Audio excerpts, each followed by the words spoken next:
So good evening once again, everybody, and happy Makar Sankranti, Pongal, Lori, Bihu, whatever you celebrate. And today is the day of festival of harvest, and also day 12 of Civil's Daily Answer Wars, and Daily Answer War Prime. So again, we start with the discussion of a question that was given to you in the morning in the Telegram group, and we will again go through some of the copies also that you have submitted in the group before 2 p.m. Uh, So, a warm welcome to all of you, and the session theme will be similar. Like we will first discuss the question, look at what all could have been written in the question, and then after we will go for the answer evaluation and feedback of your copies. Meanwhile, if you have any doubts, you can always ask me in the chat box, and I will try to resolve some of those doubts. So the question today was, I will say on the easier side, like most of you will agree, I think, while the national political parties in India favor centralization, the regional parties are in favor of state autonomy. And we needed to comment on this very statement, and it was a 15 marker. So good evening, Varsha. Good evening, Nisha. Good evening, Harji. Varsha, it is already evening, so I guess. So let us start with the question discussion. So this was the question that was given, and it was again a PYQ for GS2 2022 paper, and this was a question that did not require a lot of knowledge, a lot of factual knowledge, I will say. So it can be put on the easier side because you need not remember or cram a lot of facts for answering this.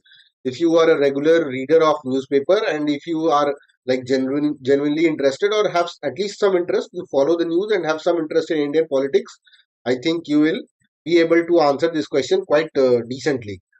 So the question was about the statement saying national political parties in India favor centralization. So I hope that you know about national political parties and the regional parties. So national political parties, for example, parties like BJP and the Indian National Congress. So all these parties favor centralization because these are the parties that most of the times come in power in the center or hold the key positions in center. So these parties try to favor centralization, while the regional parties can be parties such as Aam Aadmi Party, or you can say uh, Bahujan Samaj BSP in UP or SP even, and like many parties of the south like DMK, AIDMK. All of these are regional parties, and these parties are often in the favor of state autonomy. So you had to break these statement into these two parts and then answer them accordingly.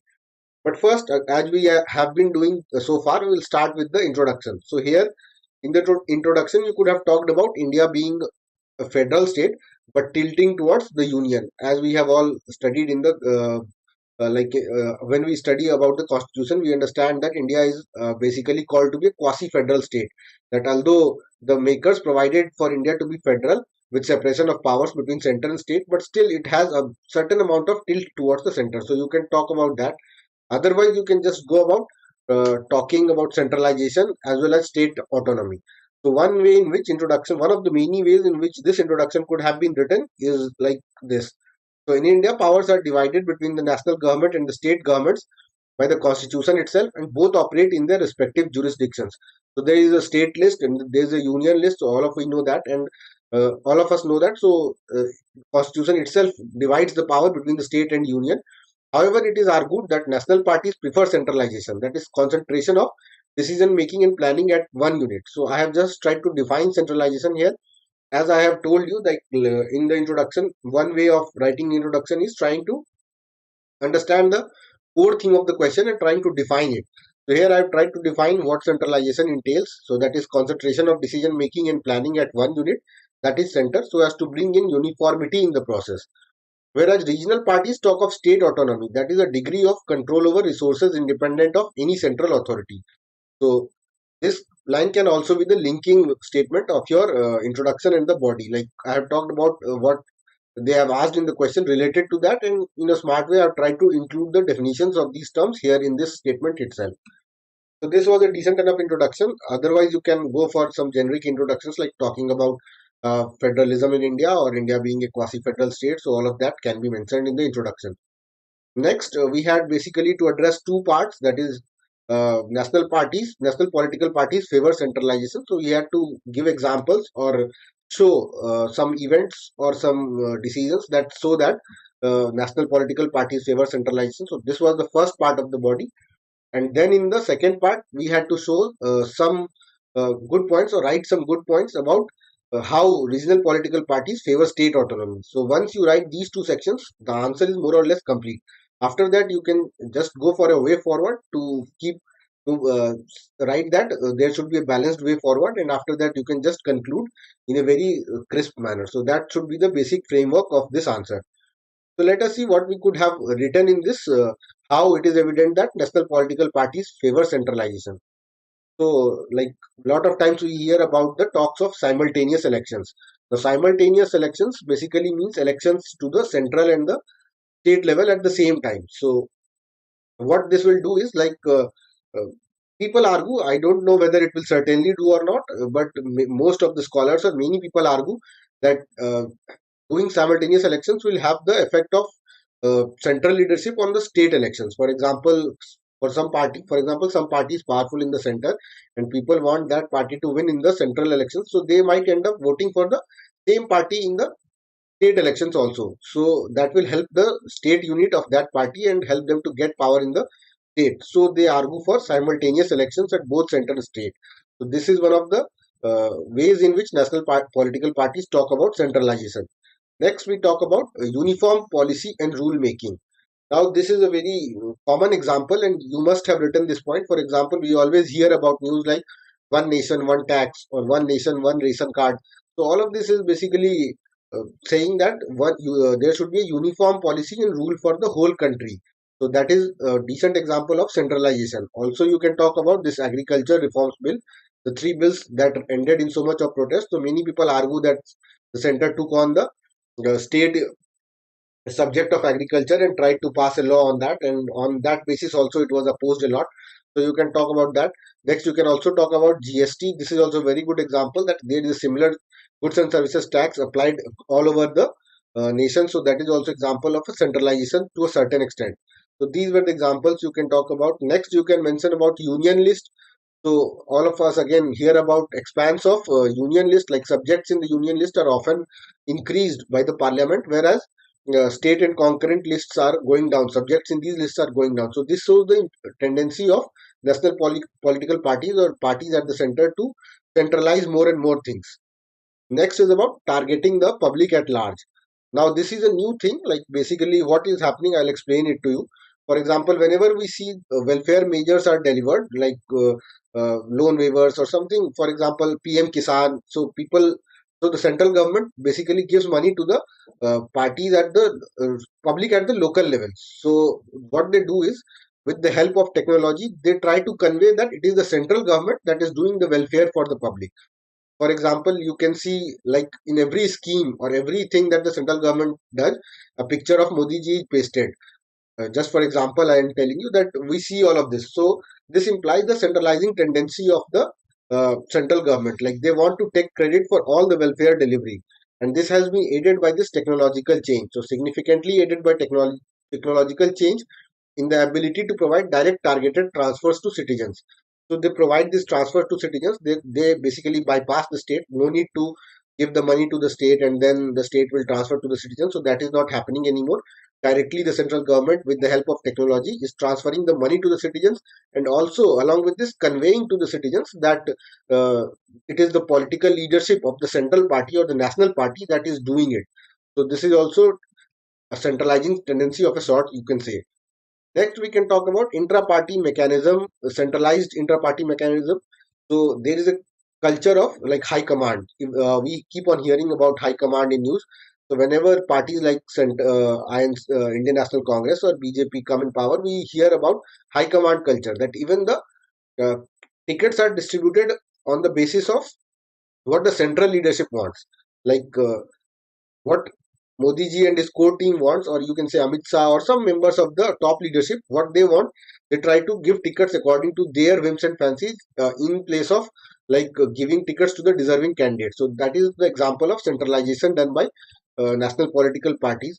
So what happens is like even when someone performs very good in those elections, those local elections, it is considered as a threat to the national leadership, and the national leadership tries to downgrade that person. This also is seen happening in many political circles. So I have talked about that point basically. The party tickets are still distributed in a highly centralized manner, decided by party leadership, and thus the nomination of candidates is subject to the larger aims of the party leadership. So whenever the party leadership tries, wants, they can just refuse giving tickets to the candidates that are also deserving. So extraordinary performance by local leaders is also sometimes seen as a threat to central leadership. So you can talk about this centralized intra-party mechanism. Next, you can talk about the budget. Like for example, when the budget is formed, it is more or less centralized in nature. Like the central government decides, or the party in power decides. The budget allocations are decided in a centralized manner in India by party and government leadership, creating a centralized political attribution. So again, I will say that all of this was not necessary. If you could have just mentioned 3 4 points and given some examples of schemes of these schemes, or passage of agricultural acts, GST, or you can also give examples of political leadership or parties which try to do this centralization. So that would also have sufficed. And if you had mentioned 3 4 points, that should have been sufficient for this part. Next, we move on to talk about how regional parties favor state autonomy. So we hear a lot of debate around this, that regional parties are always against imposition of uniformity. Now you guys should know the difference between unity and uniformity. Unity, everyone wants unity. Like we understand that we want a united nation, and we at a broader level we want this unity. But unity in diversity, is what we want to take roots or happen. But sometimes what happens, that unity gets distorted and people start talking about uniformity. Now uniformity is like imposing your similar ideology or similar language all across the country. For example, imposing Hindi all over the country would count as uniformity, or imposing a particular ideology all over the country would count as uniformity. So against imposition of uniformity, most of the state parties are against imposition of uniformity. So regionalism made its appearance as a reaction against the efforts of the national government to impose a particular ideology, language, or culture pattern on all groups and all people. And we also see like many movements against this. For example, you can talk about movement in southern states against imposition of Hindi as official language. So this has happened, and like even if the constitution wanted to bring Hindi as official language, this has been prevented by these movements. Next, we also can see that anti-foreigner movement was launched by the Assamese. Like they fear that their cultural uh, uniqueness will vanish if all foreigners are allowed in Assam. So they tried to launch a movement that was anti-foreigner, like against anybody who is entering Assam from outside. So you can give these examples about the imposition of uniformity, like how the regional parties are against imposition of uniformity. Next, there are multiple allegations of neglect from Delhi.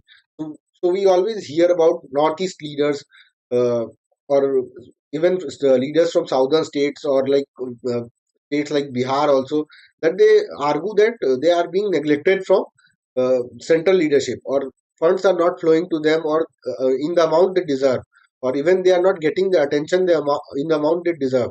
So this is also the allegations against allegations of continuous neglect, and by getting the state autonomy, these regional parties want to ensure that these areas or these regions are not neglected. So you can say that continuous neglect of an area or region by the ruling parties and concentration of administrative and political power has given rise to demand for decentralization of authority. Again, some examples would do good. So I'm talked about the demand for Bodoland, Gorkhaland, northeastern states. So basically, these demands rise because these people feel that they are not giving, like the central leadership or even the state leadership in some cases are not giving particular attention to them, or are not doing development as they would want. So they want to become autonomous and establish their own leadership. So that you can mention about when you talk about state autonomy. Next, there is an argument that the regional leaders have close proximity with local issues, needs, and demands. So when we talk about regional parties, for example, if you take Samajwadi Party or BSP or even DMK, AIDMK, all these parties, even the top leadership of these parties belong to that particular region. For example, the top leadership of Samajwadi Party will belong from UP only. So, and top leadership of DMK, AIDMK is from Tamil Nadu only. So it is argued that these leaders will understand the local issues more. So they need to be given more autonomy so that they can fulfill the demand of locals and understand and address the local issues well than what the central leadership or leaders from other states can. So you can talk about that. Regional parties' top leadership also belongs to the local area, and hence it is argued that local issues, needs, and demands will be taken care of well. Next, you can talk about this power politics of regional parties. So, like many regional parties also play power politics. For example, they give uh, aid to regionalism. They want regionalism to prosper so that they can gain their vote banks, consolidate their vote banks, and come to power. So you can talk about that also. Next is about tendency to gain control over the resources and development process. Now we understand that different states are at different levels of development and thus need different strategies. So many regional leaders or state leaders argue that, since the states, for example, a state like Bihar and a state like Gujarat, or a state like Bihar and a state like Kerala, are different are at different levels of development. So one policy or a central policy that is applicable to both these states might not work in favor of both the states equally well. You can also say that this is an example of one size fits all approach, which they are against. So, hence, to gain control over the resources and development process, regional parties are in favor of state autonomy. So, they argue that if they are given state autonomy, they will address the needs according to the conditions of the state rather than a centralized policy. Next is about maintaining cultural and self governance principle. So, again, here people argue, or the state leaders argue, that to maintain cultural, subcultural regions and greater degree of self government, self autonomy is required. And there is also an increasing awareness in backward regions. So you can talk about, like, now even the people from backward regions think that they are being neglected. For example, in Naxal affected regions and all of that, so they feel discriminated against. So that gives rise to regionalism, and sometimes extreme form of regionalism can also give rise to separatism. So you can also talk about increasing awareness in backward regions. So I think you understood what was to be written. Like in both the parts, you had to show that how, what events or what policies or what thought process shows that the national parties favor centralization, whereas the regional parties favor state autonomy. So if you have written 4 or 5 points out of these points in both the sections, I think that is good enough. Next, you could have just mentioned a way forward. So many people have missed mentioning the way forward. I will say that since this is a 15 marker, you had some scope of writing a way forward, so you could have written it. And it was a pretty easy way forward because we all know about federalism a lot. We have read about it a lot. So you can talk about broad points. No need to explain the points in a lot of detail, just mentioning some points, or you can just use those diagrams or smart art formats to explain your way to write down your way forward. So you can just mention use of zonal councils. Encouraging zonal councils are particular, like councils are formed in every region of India, like southern, eastern, northern, central. So use of those zonal councils, and every state is a part of some or the other zonal council, and many issues can be sorted out there. Next is about encouraging cooperative federalism. So here, role of Niti Aayog can be stressed upon. For example, Niti Aayog can support in promoting more and more cooperative federalism between both the states and the center. Next, you can talk about following of Sarkaria and Punchi Commission recommendations, uh, especially in governor's role and president's role, because these are the two most prominent areas where a lot of bickering or a lot of fight happens between the center and the state. And recently, also we saw that the Tamil Nadu governor walked out of the assembly of the uh, Tamil Nadu State Assembly. So that was an example of an interaction between the center and state, basically. So you can talk about this, the rules are mentioned quite comprehensively in these recommendations, and those should be tried to be implemented or followed. And next, you can also talk about due consideration to regional demands. For example, there should be a bottom up approach rather than a top down approach in every issue. For example, regional demands of people from neglected areas like Bodoland, Gorkhaland, all of these demands can be considered. There can be a meeting set up, people can be consulted, and then a policy should be formed so that all the regional demands are also fulfilled while making a policy at the central level. However, you need not explain all of that because that would take a lot of words and all. So you just, if you can just mention some of the 4 or 5 points that are suitable for way forward, I think that was sufficient. And after that, you can just go on and conclude this answer. So in conclusion, I have used a quote. It is not necessary to use a quote, but if you remember, you can. Otherwise, just talking about cooperative federalism or working in the spirit of unity among diversity is a good conclusion. You can mention these terms: unity with diversity, or cooperative federalism, cooperative and competitive federalism. So all of this is good. You can just mention any of this, and that should be fine.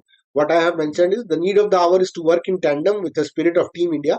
so that we achieve our desired goals of growth and development. So most important for us is achieving growth and achieving development, not only growth and not only development. Both of these issues are important. So I've tried to mention both of them, and that is what we should aspire for, rather than bickering over issues that are like irrelevant, and we are keeping on fighting at the state and central level. So that should not happen. So as it is rightly said, that too much centralization leads to blood pressure at the center and anemia at the periphery, and on the other hand, too much of decentralization can lead to anarchy.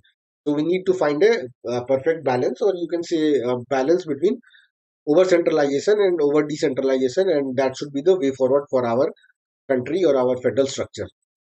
So that was the conclusion. Here you could have used multiple keywords like unity in diversity, competitive, cooperative, federalism, spirit of Team India. So all of these are good keywords which can be used in the conclusion, and that should have sufficed for your concluding part. So I hope you got it, what all was to be written in this answer. Next, we move on to talking about some of the copies that you submitted. So if you have any doubts, meanwhile, you can ask in the chat box. Versa, sir, is it connected to curb spread of Naxalism? No, it is not an internal security question, Versa. It is a GS2 question. So you need to just broadly talk about it, not connected to spread of Naxalism. Allegations of continuous neglect from Delhi Point. No, allegations of continuous neglect is not only by the Naxal affected states, but by many states. For example, even states like Andhra Pradesh sometimes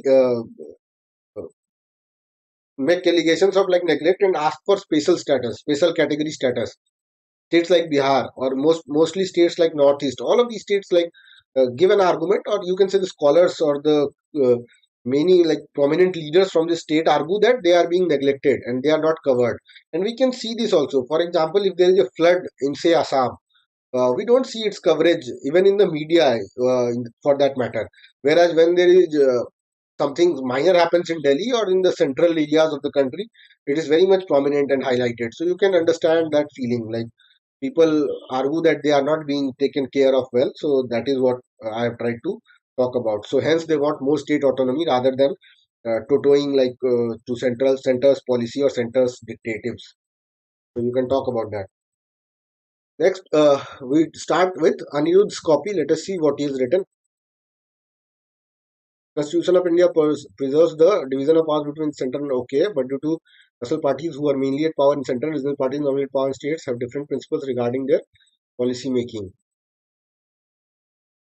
Yeah, of course, they have a difference in policy making, but Anirudh, it will be better if you can relate your introduction to the keywords of this question. For example, you can talk about centralization, you can talk about state autonomy, you can even talk about political and regional parties. For example, what are national political parties, what are regional political parties. So that will give a picture to the examiner about your knowledge about what all has been asked in the question. Next is national political parties favoring centralization. Constitution favors union. Constitution. So here you need not talk about constitution. So your subheading is national political parties favoring centralization. So talk about how the national political parties favor centralization. If you write constitution favors union, then that is like basically saying that we have an inherent structure, or the constitution itself favors union. So whatever the national political parties or the regional political parties say, that is immaterial. So constitution is supreme, and that should be the case. But that is not the argument here. You just talk about points which show that the national political parties are talking about centralization. Next, we move on. Stable decision making. When the power is concentrated at the union, the decision making will be easy and swift in making. So again, this is a generic point. Like you cannot confirm this, that the decision making will be easy and swift in making. So no decision making is easy, in fact. And try to use more examples to like elaborate your points. When if you are making such a point, try to give some backing argument that how decision making will be easy or how it is swift. So you can talk about that when you mention such points. Next is what national internal security. National parties favor centralization in the name of protecting the national interest, enhancing internal security. You can talk about this. This is fine. And even the like most of the border border forces are under home ministry, so you can mention about that also as an example. Wanting to have more powers, they favor centralization to keep the power concentrated to themselves and dictate terms with state governments. Yes, but these are like very pretty like allegations. You can write these when you are writing a social media post, more or less, I can say. But when you are writing a GS answer, you should be more specific, like how you are giving big allegations, like alleging a lot of things, like they dictate terms with state governments, power concentration, provide concentration of powers to themselves. But try to give examples. For example, if you are arguing this point, you can talk about farmers. Uh, that bill that was passed, those three farmers bills, agri bills. So you can talk about that. You can talk about GST. You can talk about things like arguments like one nation, one tax. So those things you should try to mention to back your arguments whenever you are making such blunt arguments. Next is seventh schedule. Union list, concurrent list, reserved list gives the prerogative powers to the union government. So national parties considered. So here again you can expand upon this point. Like we have seen that the subjects in the union list along with time have increased. So not only the constitution gave those powers to the union, the national political parties have taken that power and enhanced it. So you can mention about that. Go for more examples and some more concrete points, I think. Next is regional parties favoring autonomy, geographical needs. As India is a vast country, a different area. Okay, so this is good. Linguistic basis, as India is divided into different states based on linguistic basis. Regional parties make policies favoring language people and grievances to be heard in the parliament. No, no, this is not a very good point, I'll say, because policies can't be made on the basis of language.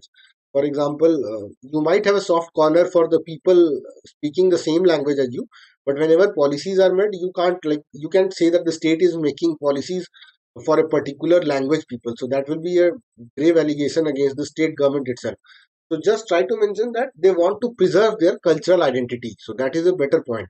Like regional identity or ethnic identity, most of the regional leaders want to preserve it, and they don't want uniformity, like Hindi imposed over all of the state or something like that. You cannot say that uh, directly that they form policies just for the people from their language. That is like too blunt a statement. So try to make your arguments a bit nuanced. Next is about distribution of taxes. Though two states favor GST, there are several underlying needs and demands for asking more tax devolution into taxing rights. Again, here this is already structure. GST has already been finalized. Structure has already been finalized for tax devolution. So rather than this, you can talk about like many states want that they argue that they have been neglected, so they want special category status and more finances. So you can talk about that. So I think you just need to work upon the content in this answer a bit, and otherwise structuring of the answer is quite good. Following the recommendations of Sarkari, this is fine. Make effective use of this is also good. Creating new commissions for analyzing union and state relations, fine. But there are already many commissions and many like prerogatives already formed. For example, you can talk about zonal councils. You can talk about role of Niti Aayog. You can mention keywords like cooperative federalism. You can talk about unity and diversity. So try to keep those keywords in your subconscious and implement it whenever you get. जब मौका मिले आप उसको डालो, कोशिश करो. Next is Article 1 of our Constitution says India shall be a union of states, gives powers and divides them accordingly, and federalism is part of our basic structure doctrine. So any must resolve with collaboration. So this is fine. Conclusion is decent enough. But I think you need to work upon the content a bit and try to include more examples and try to include more concrete points. So overall, out of 15, you will get 4.5 for this answer. Next, we move to Varsha's copy. India is a quasi-federal as argued by constitutional expert KC Weir. You can write that. I have already told it. It neither favors rigid centralization nor secession, but there is a higher power of the union of states. For instance, in case of concurrent list, union government has an upper hand. So instead of using the term higher power, you can say that there is a tilt towards the center. So that is a better term to use. So and makes this statement look better. Higher power is again a blunt thing, blunt statement. So constitution makers did not envisage higher or lower. So you can say like that. Next is the conditions for being listed as a national or a state party. This is good. Fine, you have done both things. However, any one of these could have sufficed. No need to write about parties also and like federalism also. Yet, national parties favor centralization. In case of implementing GST, center has an upper edge with one-third voting power. Okay, so GST itself is an example of centralization. Like it is for passed by center and it applies all over the country with more power to center. So this is fine. Just if you don't even write this upper edge, you can just talk about GST. That should be enough. Try to include more examples like farmer bills, one nation, one tax, one nation, one ration card. All of that can be mentioned here to cater to aspirations of the whole country. interference of governor in matter of state policy of Hindi language imposition to achieve uniformity on goals and objectives of parties in large. So I think one thing missing here is like some explanation. So this is a 15 marker versa. So I will expect a bit of more of explanatory statements in your points. Some points are not quite good. I'll say like policy of Hindi language imposition is a very blunt point again. There has been no policy of imposing Hindi language. Even like whenever there is a debate around Hindi language imposition, most of the national parties also try to consider it and act accordingly.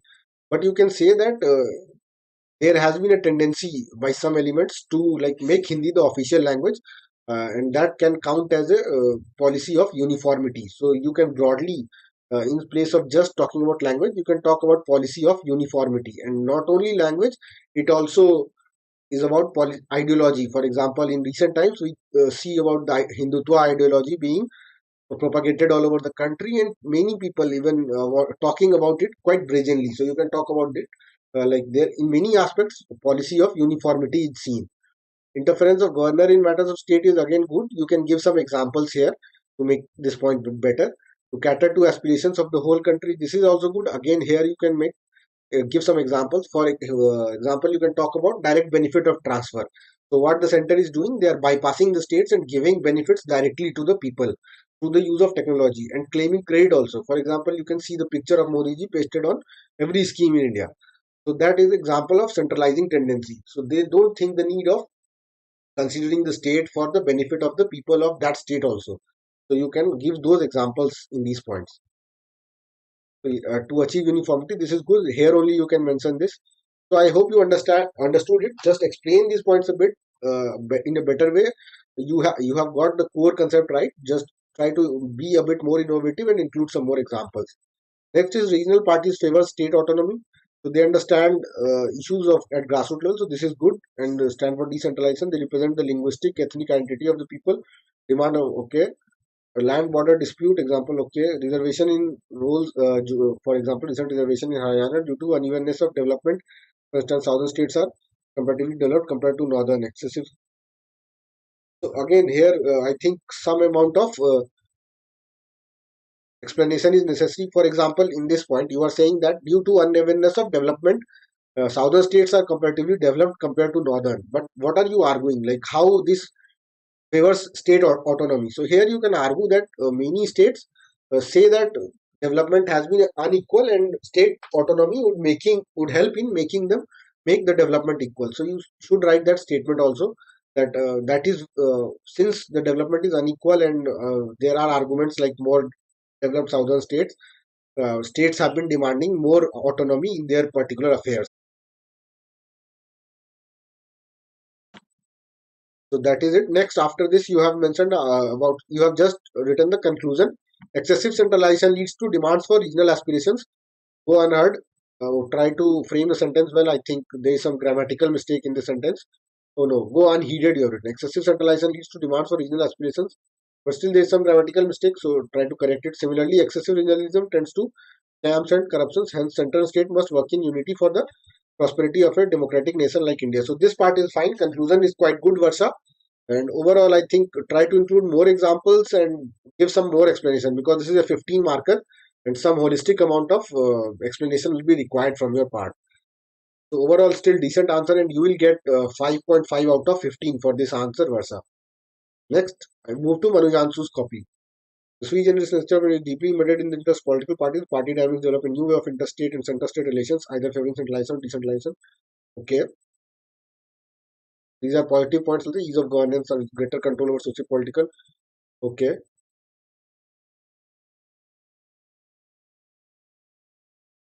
regionalism, son of soil. This is done by state governments. Like no party, no central party can do this son of soil reservation and all that. Improved internal security situation. This is fine. Centralized planning and development. Faster implementation of international effective broader resolution of Island. These are good examples. But try to talk about more general points. For example, you can talk about state list here. A state list and concurrent list decreasing in size, whereas union list increasing. That is a clear-cut example of centralization. Also, you can talk about role of governor increasing. So those are some very prominent examples which you can mention, and I think you have missed. Otherwise, other points are fine. Mostly you have mentioned things. Regional parties are in decentralization. Okay.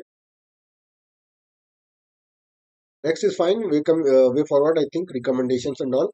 Solving internal disputes, community federalism, financial distribution. Okay. Be it centralization or decentralization, the ultimate goal is to stable polity and effective governance along social, thus progressive and coordinated with various prerequisites. Conclusion is good. Some negative points of state autonomy, which are pretty prominent, you can just mention, uh, and here also you can mention some general points. So some points are missing in this answer. Otherwise, it is fine. Structuring and all is pretty good. My answer. So you will also get 5.5 out of 15 for this answer. Next, we move for Harji's copy. Centralization means concentration of decision making and planning at one unit so as to bring in uniformity. Okay, okay. So again, you have done both things, so it is fine. But even one of that can suffice in the intro. National political parties are okay. Uniformity presents multiple states. Okay, form strong central government. Better control of party cadre. Better target public at large. Try to give examples. Give examples of schemes here and mention things like farmer bills, GST. All of that can be mentioned in this answer. Better the chances of winning the upcoming. Okay, how simultaneous elections instead of writing better their chances. You can say simultaneous elections. So that will improve the weightage of your point. However, centralization is generally associated. Okay, regional parties have state autonomy. Regional parties are favored on the lines of identity. Okay. So again, here you can use some examples like imposition of Hindi. You can mention for anti-foreigner movement in Assam. You can mention they are in close proximity to the local issues. Okay, for the decision making to better mobilize resources. What is the point? Okay, want to increase their vote base. Okay, so more or less points are pretty good, I will say, but some examples and all could have been added to make it better. However, rise in regional parties has also led to the problem for trading. Okay, national political. ये सब जरूरत नहीं है. No need to write these parties name. They are not asking it. You have explained it in introduction about national and regional. So after that, no need to. You can just omit this part. This is good. After that, you can just go for a small way forward. Like instead of this, you can just write a way forward consisting of 3 4 points, and then go for the conclusion. Also, conclusion needs to be a bit short. This is a lot of lines for the conclusion. Try to finish it within 2 3 lines, and that should be it. So overall, Harji, your points are good, but examples are missing. And in the second part of your answer, you have done some innovation which is not up to the point. So I'll say overall 5 out of 15 you will get for this answer. So that will be it for today, guys. I think that was the review for today's answers. And again, we will meet on Monday with a new question, and we will come back with the evaluation and feedback session in the evening. Meanwhile, there have been many guys who have started joining Warzone Prime, and I think we are trying to give individual attention to such people. And in this session, also, mostly for those guys who have joined Prime, we will try to dedicate more time and analyze their copies in a better manner. So I will suggest you to join CD Warzone Prime if you can, and if you really want to improve your answer writing in a fast and pro manner. Also, in that initiative, mentorship support and like hand-holding support will be provided to you till when you try to practice the answer writing. So that is it for today. Next, we will meet on Monday morning in the Telegram group and in the evening on the YouTube channel. So that will be it for today, guys. Happy festivals and keep answer writing and keep blossoming. So that should be it for today. Any doubts? I guess